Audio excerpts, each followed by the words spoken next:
Bismillahirrahmanirrahim. Assalamualaikum warahmatullahi wabarakatuh. Pada kali ini kami akan membaca sebuah artikel yang berjudul Mewaspadai Kemunafikan yang saya tulis sendiri, yaitu Muhammad Nurhadi Abu Hamzah, seorang aktivis yang tinggal di Ngawi, seorang aktivis dakwah yang tinggal di Ngawi. Bila mana orang-orang munafik datang kepadamu, mereka berkata, kami mengakui bahwa sesungguhnya kamu benar-benar Rasul Allah, dan Allah mengetahui bahwa sesungguhnya kamu benar-benar Rasulnya, dan Allah menyaksikan bahwa sesungguhnya orang-orang munafik benar-benar pendusta. Quran surat Al-Munafikun ayat 1. Dalam suatu riwayat dikemukakan bahwa Zaid bin Arqam mendengar Abdullah bin Ubay berkata kepada teman-temannya, kalian jangan memberi nafkah kepada orang-orang yang dekat kepada Rasulullah Shallallahu Alaihi Wasallam sebelum mereka meninggalkan agamanya. Apabila kelak kita pulang ke Madinah, pasti orang yang mulia akan mengusir orang yang hina dari kota itu. Rasulullah Shallallahu Alaihi Wasallam memanggil Zaid bin Arqam yang menerangkan kejadian itu kepadanya. Kemudian Rasulullah Shallallahu Alaihi Wasallam memanggil Abdullah bin Ubay beserta kawan-kawannya. Akan tetapi mereka bersumpah di muka Rasulullah bahwa mereka tidak berkata demikian.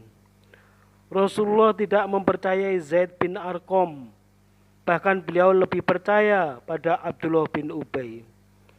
Zaid merasa karena belum pernah mendapat musibah seperti itu, ia pun menetap di rumahnya, tidak mau keluar. Pamannya berkata, aku tidak bermaksud supaya Rasulullah membenci dan tidak mempercayaimu. Maka Allah menurunkan ayat ini, yaitu surat Al-Munafikun ayat 1, yang menegaskan bahwa kaum munafikin selalu berdusta dan membenarkan ucapan Zaid bin Arqam. Kemudian Rasulullah Shallallahu Alaihi Wasallam mengutus seseorang kepada Zaid bin Arqam untuk membacakan ayat-ayat itu dengan menegaskan bahwa sesungguhnya Allah telah membenarkan ucapannya.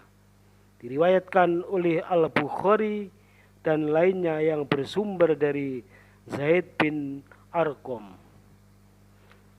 Kriteria munafik. Nifak adalah penyakit ruhani yang akut dan membahayakan. Seseorang yang dijangkiti penyakit ini tidak akan menyadarinya. Penyakit ini tidak tampak di hadapan orang lain, abstrak.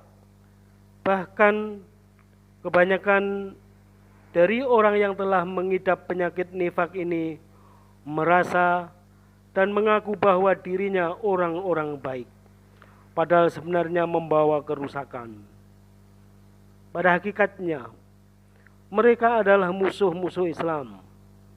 Permusuhan mereka timbul dari hati yang keras, sehingga pada umumnya orang mengira bahwa mereka adalah kaum cerdik pandai yang akan mengadakan perbaikan.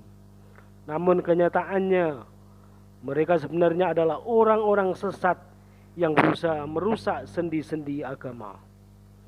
Baiklah, sesungguhnya mereka itu adalah perusak, tetapi mereka tidak menyadari hal itu. Quran surat Al-Baqarah ayat 12.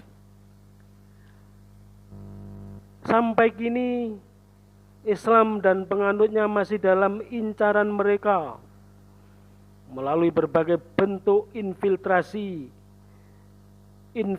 rahasia dengan tujuan untuk memadamkan iman dalam dada. Mereka menginginkan untuk memadamkan cahaya Allah itu dengan mulut mereka. Namun Allah tetap menyempurnakan cahayanya sekalipun orang-orang kafir itu membencinya. Quran Surat As-Saff ayat 8. Petunjuk dari Allah yang diturunkan melalui utusannya, mereka tolak dengan kepala tak mau tegak dan mata tidak mau memandang ke atas, sehingga pola pikir mereka menjadi rancu dan sesat. Bahkan mereka terus berupaya untuk menjebol tek-tek wahyu dari tanah hakikatnya dan berusaha melemparkan nilai-nilai kebenarannya dari bumi keyakinan melalui bentuk intervensi penakwilan-penakwilan batil. Mereka berdiri di atas riya, dan sesungguhnya riya adalah seburuk-buruk tempat bagi berdirinya kemanusiaan. Kemudian mereka duduk dengan bermalas-malasan dari apa yang diperintahkan Allah Ta'ala. Karenanya ikhlas bagi mereka merupakan beban yang berat. Dan apabila mereka berdiri untuk sholat, mereka berdiri dengan malas. Mereka bermaksud riya di hadapan manusia. Dan tiadalah mereka menyebut Allah kecuali hanya sedikit sekali. Quran Surat An-Nisa 142. Bila mereka berjanji tidak ditepati, bicaranya dusta dan berbicara berkhianat. Jika diajak untuk taat, bersikap acuh dan berdiam diri. Diajak mengikuti aturan Allah dan Rasul-Nya, mereka menentang. Tetapi jika diajak untuk memenuhi keinginan hawa nafsunya, seketika itu juga mereka berdiri dan beranjak. Saat-saat timbulnya, apabila kita mengkaji sejarah perkembangan dakwah Islam, maka kita akan mengetahui saat-saat timbulnya kemunafikan itu dalam 3 macam situasi, di mana orang-orang naik ke pentas kehidupan, hidup memerankan kemunafikannya yang penuh kebohongan dan dusta. Pertama, saat dakwah Islam berada dalam posisi cemerlang dengan memperoleh kemenangan dan kesuksesan, sehingga perannya semakin besar, ruang lingkupnya semakin luas, dan gemanya terdengar di mana-mana. Maka orang-orang Islam mendapat kesempatan memegang kepemimpinan dan menjadi penentu kebijaksanaan dalam segala urusan umat di hampir seluruh aspek kehidupan.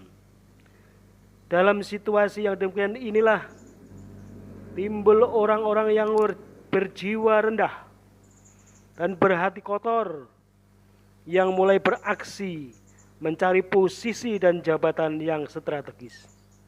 Kedua, dalam situasi rawan di mana jiwa sekelompok manusia dikuasai rasa iri dan benci dakwah Islam, prinsip-prinsip Islam yang kokoh dan fundamental, maka pada saat-saat seperti inilah dipergunakan oleh orang-orang yang lemah akidah keislamannya untuk meruntuhkan benteng-benteng pertahanan dakwah dengan tidak ingin menanggung risiko, bahkan untuk menyelamatkan diri. Mereka tidak segan-segan bermuka dua, bagaikan kelelawar yang tidak pernah menampakkan diri, melainkan dalam kegelapan, agar jati dirinya tidak diketahui. Ketiga, pada saat-saat dakwah Islam dan orang-orang Muslim menghadapi berbagai ujian yang datang dari dalam maupun luar, disinilah akidah dan keimanan ditempa agar Allah mengetahui siapa di antara mereka yang benar-benar beriman. Berpura-pura